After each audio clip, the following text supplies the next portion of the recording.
Coming to introduction, basically the teeth, they play a very important role in mastication, phonetics and aesthetics. The dental structure is composed of mineralized tissues and that undergoes a dynamic process of demineralization as well as remineralization.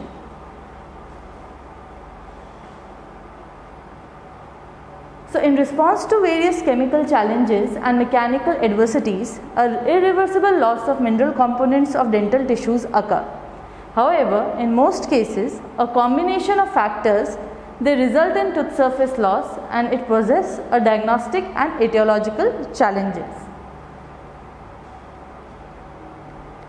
So basically, what is tooth surface loss?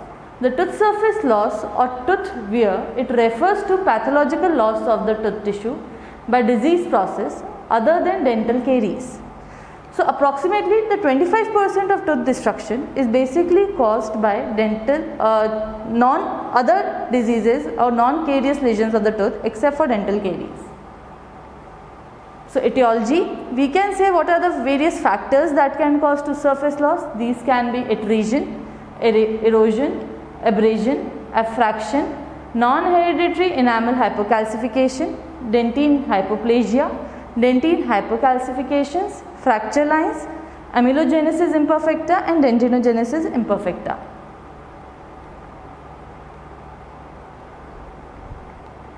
So this is basically the dentine hypoplasias that we are talking about, the fracture lines and various dentinogenesis imperfecta and other diseases.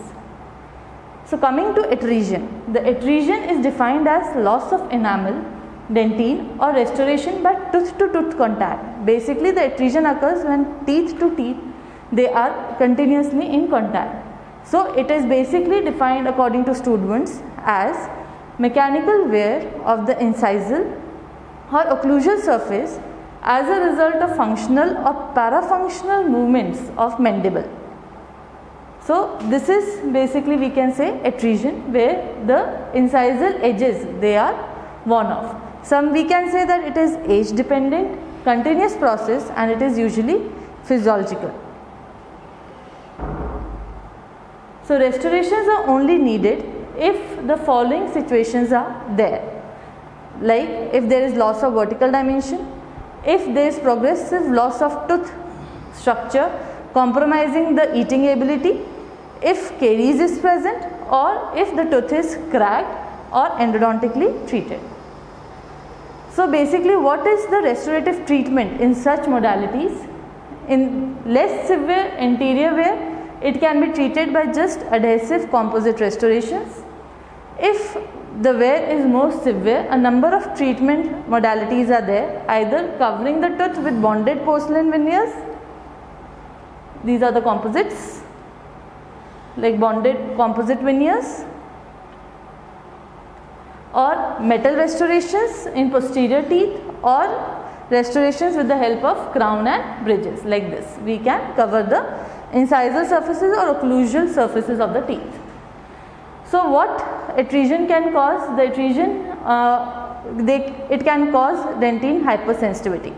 So for treatment of dentine hypersensitivity or a symptomatic relief for the patient, what we can give, these are the various treatment modalities. We can do nerve desensitization, we can give anti-inflammatory agents, we can use various restorative materials, we can cover or plug the dentinal tubules by using various desensitizers paste like Sensodyne, and we can use laser. Now coming to abrasion. Now what does abrasion means? Abrasion is basically loss of tooth substance from the factors other than the tooth contact. Any other factors other than the contact of the teeth, it can lead to abrasion. This is basically an abnormal tooth surface loss which results from direct frictional forces between the teeth and the external objects, or from frictional forces between contacting teeth component in presence of a abrasive medium.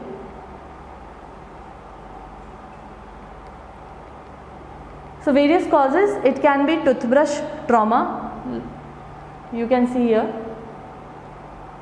improper toothbrushing basically can cause abrasion.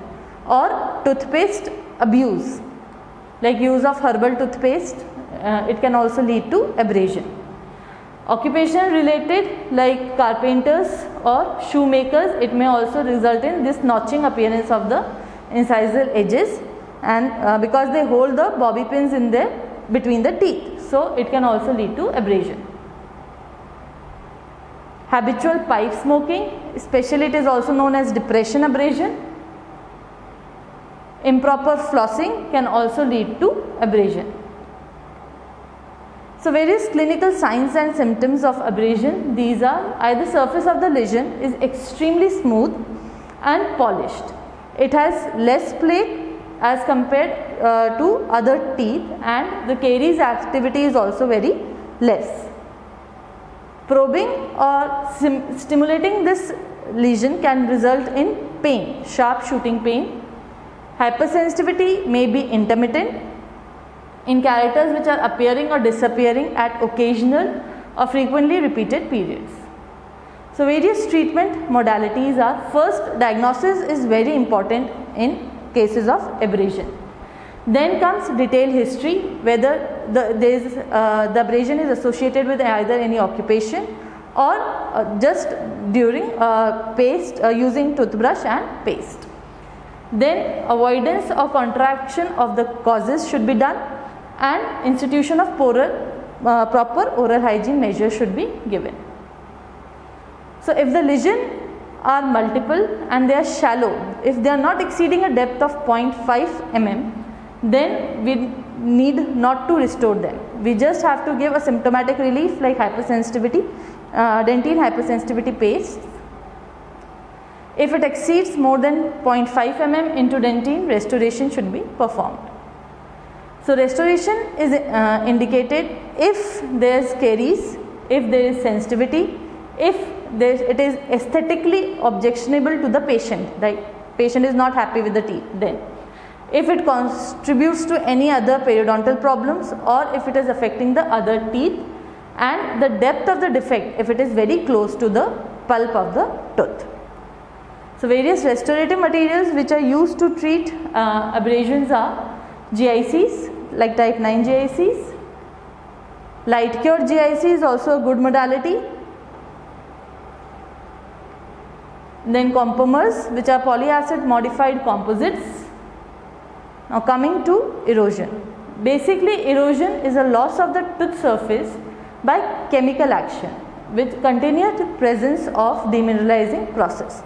Basically erosion is caused by any chemical substance that erodes away the tooth.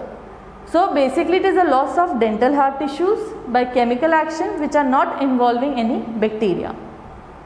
So the etiology are, it can be extrinsic, it can be intrinsic, or it can be idiopathic. Extrinsic causes can be either occupational related, that is external factors. Diet, if patient is taking too much of cold drinks in the diet, sodas, then it may result in erosion, or medications. Intrinsic diets, which involve factors which are within the body, intrinsic, internal factors, like patients having GERD, gastroesophageal reflux syndrome.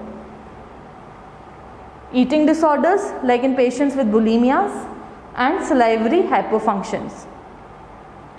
Idiopathic can also be there. Now what are the protocols for prevention of progression of erosions? First, we should diminish the frequency or severity of the acid challenge. Secondly, we should treat the underlying medical conditions if it is present. We should enhance the defense mechanism of the body and enhance the acid resistance and remineralization and rehardening of the tooth surfaces. If patient is having GERD, anorexia or bulimia, they should be consulted with the help of physicians and psychologists. Daily use of topical fluoride should be given in such patients in the form of either varnishes or paste, and varnishes if they are to be applied in office 2 to 4 times a year. Then improving the chemical protection, mechanical protection and monitoring the stability. First of all, acid in the mouth, they should be neutralized by either dissolving sugar-free antacid tablet 5 times a day, particularly after extrinsic or intrinsic challenge once it is identified.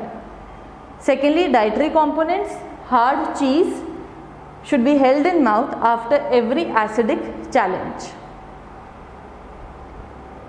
Composites and direct bonding agents should be used, occlusal guards, acrylic splints also they are helpful, which helps in minimizing the contact of the chemicals with the teeth. Then by use of cast and photos to document the wear status, the regular recall examination to review diet, the oral hygiene methods, compliance with the medication, the topical fluorides and splint usage. So how is it different from abrasion? Basically, you can see here, this is a notch. So it will basically the abrasion, I am talking about abfraction, which basically occurs in the smooth surface and idiopathic erosion is there. Stresses that concentrate to produce abfractions in the teeth, they are transmitted by occlusal loading forces. Occlusal interferences, premature contacts and habits of bruxism and clenching may also cause abfraction. How it is different from abrasion? Basically it occurs in a single tooth. A single tooth can be involved, a deep V-shaped lesion can be seen. These lesions have also been seen in some animals also. So coming to conclusion, the mechanism of stress, corrosion and friction, it appears to be a critical factor in basically etiology and progression of the tooth surface lesions. The photodynamic scheme can become effective guide for the clinicians in evaluating many clinical situations and which are encountered. It may also guide the researcher to elucidate the impact of individual restorative material or mechanism and their possible interactions. So understanding these mechanisms, they help in determining and diagnosing the complex etiology of these lesions, and furthermore it will help the dentist to institute proper prevention as well as treatment methods which can be efficiently delivered to the patient. And successful diagnosis and treatment plan also requires a keen observation, a thorough patient's history and careful evaluation. Thank you for today's lecture. If anybody has some questions, can ask.